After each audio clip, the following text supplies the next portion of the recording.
Chapter 7 किए हुए कर्म भोगने ही पड़ते हैं। कर्म किया कि उसका फल चिपका ही समझ लो। फिर आप फल भोगने से छूटने के लिए कितना भी उछल कूद करो, फिर भी फल बिना भोगे कर्म शांत नहीं होगा। आपके पीछे पीछे फल घूमता ही रहेगा और भोग कर ही छुटकारा होगा। यदि आप बहुत बुद्धिमान हैं और इस दुनिया की कोर्ट में से कोई अच्छे वकील की सलाह से छूट भी सके, लेकिन ऊपर वाले की सुप्रीम कोर्ट, कुदरत की कोर्ट आपको पकड़ लेगी, छोड़ेगी नहीं। वहाँ वकील की दलील या सिफारिश नहीं चलेगी।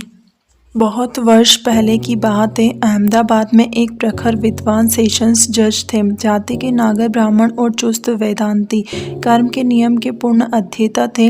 साबरमती नदी के पास रहते थे। एक दिन सुबह ब्रह्म मुहूर्त में कुछ अंधेरे में ही नदी के तट में कुदरती हाजत के लिए बैठे। वहाँ उनके नज़दीक से एक आदमी दौड़ता हुआ निकला। उसकी पीठ पर पीछे से आने वाला दूसरे आदमी ने खंजर से प्रहार किया और आगे वाला आदमी गिर पड़ा और तत्काल मृत्यु की शरण में पहुंचा। यह दृश्य जज ने प्रत्यक्ष अपनी आंखों से देखा। खूनी भाग गया, उसको भी सेशंस जज ने ठीक पहचान लिया। सेशंस जज घर आए, किंतु इस घटना की किसी से कोई भी चर्चा नहीं की, कारण वह खून केस आखिर तो उनकी कोर्ट में आने वाला था। फिर पुलिस इंक्वायरी हुई। 6 मास में संपूर्ण इंक्वायरी समाप्त हुई।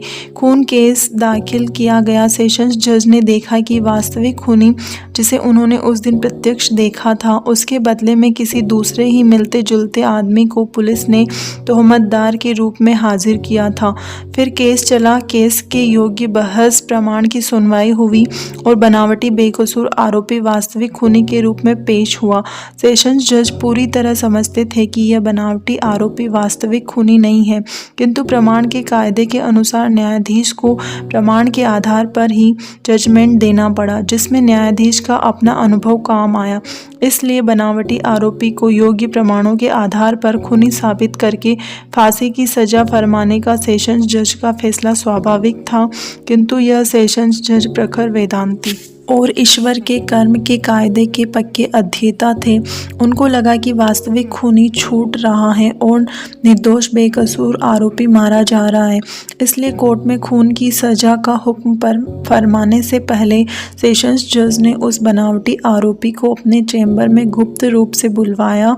बनावटी आरोपी रो पड़ा और कहा, मैं एकदम निर्दोष हूँ, कारण पुलिस को सच्चा वास्तविक खूनी नहीं मिला। इसलिए मुझको पहले से ही मेरे निजी गुप्त विवरणों के आधार पर पुलिस ने पकड़कर मेरे विरुद्ध सबूत रख दिया और साबित कर दिया कि मैं खूनी हूँ। सेशंस जज ने कहा कि यह बात मैं अच्छी तरह जानता हूँ। असली खूनी मैंने अपनी आंखों से प्रत्यक्ष देखा है, उसको मैं पहचानता भी हूँ और तू निर्दोष है यह भी अच्छी तरह जानता हूँ, किंतु मेरे जजमेंट में यह बात कानूनी तौर पर ला सकता नहीं। कायदा सबूत के हिसाब से चलता है और सबूत संपूर्ण तरह से तुम्हारे खिलाफ है, इसलिए मैं तुम्हें कानून के मुताबिक खूनी जाहिर करके फांसी की सजा दूंगा। किंतु ईश्वर के बने हुए कर्म के कायदे में कहीं गफलत या गलती तो नहीं है, उसकी जांच पड़ताल करने के लिए और तय करने के लिए मैं तुझे गुप्त में एक सवाल पूछता हूँ, उसका तुम मुझे ठीक सही जवाब देना। अब मरते समय थोड़ा भी झूठ बोलना नहीं। मेरा सवाल यह है कि क्या भूतकाल में तुमने किसी भी समय किसी का खून किया था? बेकसूर तोहमतदार ने गदगद स्वर में ईश्वर की साक्षी में सच सच कह दिया कि मैंने भूतकाल में 2 खून किए थे और कोर्ट में उसकी कार्यवाही भी चली थी, किंतु उस समय में काबिल वकील की सहायता से और पुलिस विभाग को घूस से संतुष्ट करके उन दोनों मुकदमों से निर्दोष छूट गया था, किंतु इस मुकदमे में वास्तविक में निर्दोष होने पर भी मारा जा रहा हूँ। सेशंस जज को यकीन हो गया कि ईश्वर के कर्म के कायदे में कहीं भी गफलत नहीं है, पर 2 खून करने पर भी तोहमतदार के पुण्य के प्रताप से तब से उनके क्रियमाण कर्मों का फल मिलने में देर हुई और वह कर्म संचित में जमा हो गया, और जब उसके पुण्य का संचय समाप्त हो गया तो उसने जो पहले 2 खून किए उसके फलस्वरूप वह संचित कर्म पक गया और इस मुकदमे में निर्दोष होने पर भी अकस्मात शिकंजे में आ गया और संचित कर्म पककर प्रारब्ध के रूप में उसके सामने खड़ा हुआ। उसको फांसी के फंदे पर लटका दिया गया। कर्म के कायदे में वकील या जज की काबिलियत या सिफारिश नहीं चलेगी। अगर पुण्य का संचय है या क्रियमाण कर्म पकने में देर हो जाए, उस समय जगत की दृष्टि में वह गुनाहगार होने पर भी निर्दोष देखा जाएगा। किंतु संचित कर्म समय पर पककर प्रारब्ध होकर सामने आता ही है और फल देकर ही शांत होते हैं। इसलिए कर्म करने से पहले 1000 बार सोचना चाहिए। कर्म हो जाने पर भी उसके फल से छूटने के लिए बेकार दौड़ना या प्रयत्न नहीं करना चाहिए। किंतु जब वह कर्म पककर प्रारब्ध बनकर सामने आ जाए तो सीना छाती तान कर उसको सहर्ष सामना करना चाहिए और भोग लेना चाहिए, वरना हंसते हंसते किया हुआ पाप रोते रोते भी भोगना ही पड़ता है। राजा परीक्षित महाज्ञानी, विद्वान और संस्कारी थे, किंतु उनसे एक घोर पाप हो गया।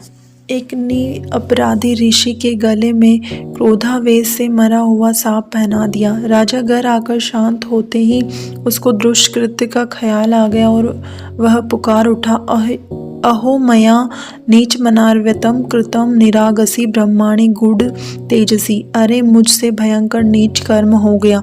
यह क्रियमाण कर्म के फलस्वरूप तक्षक नाग के काटने से उनकी मौत होने का प्रारब्ध निर्मित हुआ, किंतु इस भोग से छूटने के लिए उसने किसी प्रकार की सिफारिश लगाने की या अपनी सत्ता का प्रयोग करने का थोड़ा भी प्रयास नहीं किया। उसने भगवान से ऐसी प्रार्थना नहीं की कि हे भगवान कृष्ण, मेरे दादा पितामह अर्जुन और आप दोनों मामा बुआ के पुत्र भाई होते थे, उपरांत आप दोनों साले बहनोई भी थे। उस हिसाब से आप मेरे बहुत ही नज़दीक के रिश्तेदार होते हैं। मेरे दादा अर्जुन आपके परम प्रिय भक्त थे और उनका रथ भी आपने चलाया था और भी आपने गर्भवास में खुद मेरी रक्षा की थी। इसलिए आप सर्वशक्तिमान होने से आपकी सिफारिश से मुझको मेरे अपराध की सज़ा न मिले, ऐसा उपाय करें। और मेरे जीवन में यह पहला ही अपराध है और भविष्य में फिर ऐसा अपराध मैं कभी नहीं करूँगा, इसकी कसम खाता हूँ। इसलिए इस समय मुझे छोड़ दें। मैं आप जितना कहेंगे उतना खर्चा करके आप खुश हो जाएं, उतना धर्म कार्य करूँगा। भगवान के पास सिफारिश या घूसखोरी कर्म के कायदे के अमल में नहीं चलती। परीक्षित बड़ा चक्रवर्ती राजा था और उसके राज्य की सुप्रीम कोर्ट भी उसको दंड देने में समर्थ नहीं थी। फिर भी परीक्षित ने स्वयं अपने सामने आरोप लगाया और सख्त सजा की मांग की। आप अगर भाग्यवान हो और पिता पितामह के घर में श्रीमद् भागवत का ग्रंथ रखाएं और पड़े पड़े अगर उस पर धूल चढ़ी हो तो उसको झाड़कर खोलकर पढ़ो कि राजा परीक्षित खुद अपने सामने एक ब्राह्मण का आरोप सुनकर कौन सी सजा की मांग कर रहा है। महर्षि व्यास परीक्षित के बोले हुए शब्द निम्न ढंग से लिखते हैं, अरे मैंने एक निरपराधी ब्राह्मण के साथ बहुत ही नीच अधर्म कर्म किया।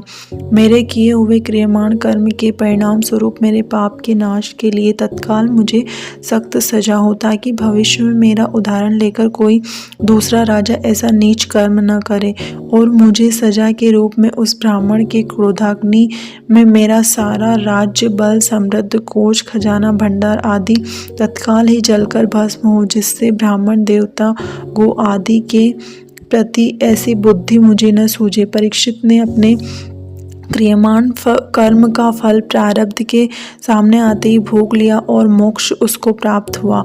उसने कर्म के फल से छूटने के लिए सिफारिश का उपयोग नहीं किया। यदि उपयोग किया होता तो भी कर्मफल सहे बिना उसका छुटकारा नहीं था।